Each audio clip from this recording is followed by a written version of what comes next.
Banaskantha road ઉપર પાણી anchor પાલનપુરના Ganeshpura વિસ્તારમાં રોડ ઉપર ગટરના પાણી ઉભરાઈને મસ મોટા ખાડા પડવાથી અનેક વાહનો આ ખાડામાં પટકાઈ રહ્યા છે અને વાહનો ખાડાઓમાં પડવાથી અનેક વાહનોને નુકસાન થઈ રહ્યું છે તો બીજી તરફ રાહદારીઓ પણ ચાલી શકે તેવી પરિસ્થિતિ નથી।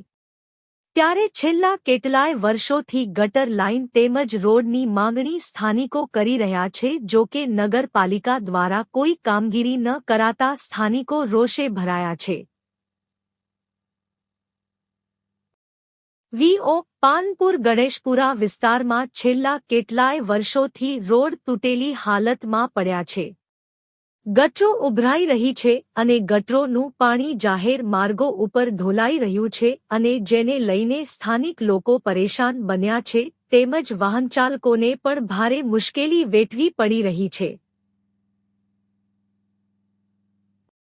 પાલનપુરથી ગણેશપુરાને જોડતો આ માર્ગ જે વિસ્તારમાંથી અનેક ગામડાઓમાં જવાનો માર્ગ છે, અનેક સોસાયટીઓ આવેલી છે, સ્કૂલો આવેલી છે, ત્યારે આ રોડ ઉપર છેલ્લા કેટલાય વર્ષોથી રોડ તૂટેલી હાલતમાં છે। ગટર ઉભરાઈ રહી છે અને તેના પાણી જાહેર રોડ ઉપર ઢોળાઈ રહ્યા છે। અનેકવાર સ્થાનિકો દ્વારા પાલનપુર નગરપાલિકામાં રજૂઆત કરાઈ છે, પરંતુ કોઈ નક્કર કામગીરી કરવામાં આવતી નથી। સ્થાનિક કોર્પોરેટરને પણ રજૂઆતો કરવા છતાં પરિણામ શૂન્ય છે અને કોઈ કામગીરી ન કરાતા સ્થાનિક લોકો પરેશાન થઈ રહ્યા છે। જાહેર રોડ ઉપર ગટરનું પાણી ઢોળાતા રોગચાળાની પણ દહેશત જોવા મળી રહી છે। બાઇટ સચિન પરમાર વીઓ જાહેર રોડ ઉપર ગટરોના પાણી ઉભરાતા સ્થાનિક લોકોને ચાલવું મુશ્કેલ બન્યું છે, તો બીજી તરફ વાહન ચાલકો પણ પરેશાન થઈ રહ્યા છે। રોડ ઉપર પાણી ભરાવાના કારણે અનેક મસ મોટા ખાડા પડી ગયા છે અને આ ખાડાઓમાં વાહન પટકાઈ રહ્યા છે અને વાહનોને પણ ભારે નુકસાન થઈ રહ્યું છે। ટુ વ્હીલર લઈને જતા લોકો આ પાણી ભરેલા ખાડાઓમાં પટકાય છે અને જેને લઈને તેમને ઈજાઓ પણ પહોંચે છે। આ વિસ્તારમાં કોંગ્રેસના કોર્પોરેટર ચૂંટાઈને આવેલા છે અને તેમને પણ અનેકવાર સ્થાનિકોએ રજૂઆત કરી છે, પરંતુ કોર્પોરેટર દ્વારા પણ કોઈ કામગીરી કરવામાં આવતી નથી। ત્યારે પાલનપુરના ગણેશપુરા વિસ્તારમાં સ્થાનિક લોકો રોગચાળાનો ભોગ બને તેવી પરિસ્થિતિ અત્યારે જોવા મળી રહી છે। બાઇટ કલ્પેશ ચૌહાણ વીઓ છેલ્લા કેટલાય વર્ષોથી આ સમસ્યાથી લોકો ત્રાહિમામ પોકારી ઉઠ્યા છે, પરંતુ પાલનપુર નગરપાલિકા આ ખાડા કાન કરી રહી છે। સ્થાનિક કોર્પોરેટર પણ સ્થાનિક લોકોની વાત ધ્યાને લેતા નથી। સ્થાનિક લોકોને કહેવું છે નગરપાલિકાનો વહીવટ ન ધણિયા તો બની ગયો છે। કોઈ સાંભળતું નથી અને 3 વર્ષથી ખાડા ખોદીને રોડ મૂકી દીધો છે અને ગટર ઉભરાઈ રહી છે, ત્યારે હવે આ વિસ્તારમાં રહેવું પણ મુશ્કેલ બન્યું છે। બાઇટ રમેશભાઈ ચૌહાણ રિપોર્ટર દીપક સોલંકી બનાસકાંઠા છે એમને છતાં ગીતાબેન અને જયેશભાઈને જાણ વારંવાર કરી છે અમે, પણ આ લોકો સાંભળતા જ નથી। એ લોકોનું કહેવાનું એમ થાય છે કે રોડ થઈ જશે, એ લોકોને સમારકામ કરવું હોય તો રોડનું ડેન્જરસનું બોર્ડ મારવું પડે।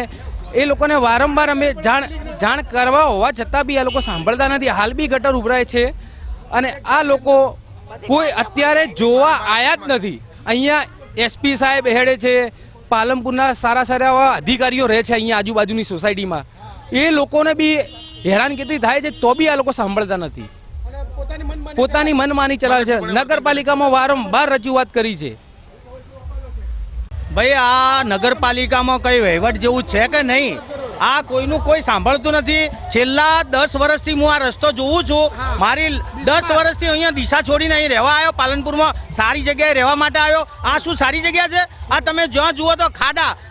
આ રોડ જે છે એ છેલ્લા 3 વર્ષથી આવી રીતે ખોદેલો જ પડ્યો છે. એટલે નગરપાલિકા શું વિચારી રહી છે? અહીંયા કેટલાય ગામડાને લોકો અહીંયા જાય છે. હવે આજે 4 ગાડીઓ તૂટી છે. અહીંયા અમારા અરવિંદભાઈની ગાડી તૂટી છે. આ રિયર ગાડી નવી ગાડી 22 લાખ રૂપિયાની ગાડી છે. એનો ખર્ચો કોણ હાલશે? નગરપાલિકા હાલશે? આ શું સમજી રહ્યા છે? અહીંયા લોકો રહે છે. આ રસ્તાની કોઈ જેટલો ત્રાસ છે અહીંયા તો બધાને કમરના તકલીફો થઈ ગઈ. મારી મિસિસને કમરની તકલીફ થઈ છે. હાલ 2 થી 3 લાખ રૂપિયાના ખર્ચામાં છું હું. અને અહીંયા બધા ઓફિસર કક્ષાના માણસો રહે છે. આ લોકો નગરપાલિકાનું નધણિયાતું છે. અહીંયા કોઈ વહીવટ જેવું લાગતું જ નથી ને ભાઈ. આ ભાજપ સરકાર કહે કે ભાઈ અમે કેટલા વિકાસ કર્યો. આવો વિકાસ કર્યો છે? આ જ્યાં જુઓ તો ખાડા, જ્યાં જુઓ તો કચરો. અને આ જે ખાડો આજે જ પડ્યો છે એમાં જે ગાડીઓ જે કંઈ 2-3 ફસાઈ હતી એ તો મીડિયાવાળાને અમે બતાવી નથી. ગાડીને ઊભેલી આ સામે જ પડી છે 3 ગાડીઓ. જુઓ આ ભાઈ કેમેરાવાળાને કે પેલી ગાડીઓ બતાવજો. એ 3 ગાડીઓ તૂટેલી પડી છે. હવે એના પૈસા કોણ આપશે? કોઈ છે કે આ મેળાગેટથી ગણેશપુરા રોડ છે જે છેલ્લા કેટલાય સમયથી આ બદતર હાલતમાં, વર્ષોથી આની આ હાલત છે આ રોડની. નગરપાલિકાને જાણ કરવા છતાં, ભાજપ શાસિત નગરપાલિકા છે તેને જાણ કરવા છતાં આનું કોઈ નિરાકરણ લાવતો નથી. અહીંયા રોજબરોજ કેટલાય એક્સિડન્ટ થાય છે, કેટલાય લોકોને લાગે છે. કાલે પણ આ જ જગ્યાએ એક ગાડી ફસાઈ હતી જેને બહુ ભારે નુકસાન આવ્યું હતું. તેમ છતાં પણ કોઈ પણ સાંભળવાળું નથી અને પોતપોતાના મનસ્વીપણે બધા નિર્ણયો લે છે અને કોઈ કામ કરવા તૈયાર નથી. આનું ભાજપના બંને એમાં ગીતાબેન અને જયેશભાઈ બંને રજૂઆત કરવા છતાં કોઈ અહીંયા જોવા સુદ્ધા આવ્યું નથી.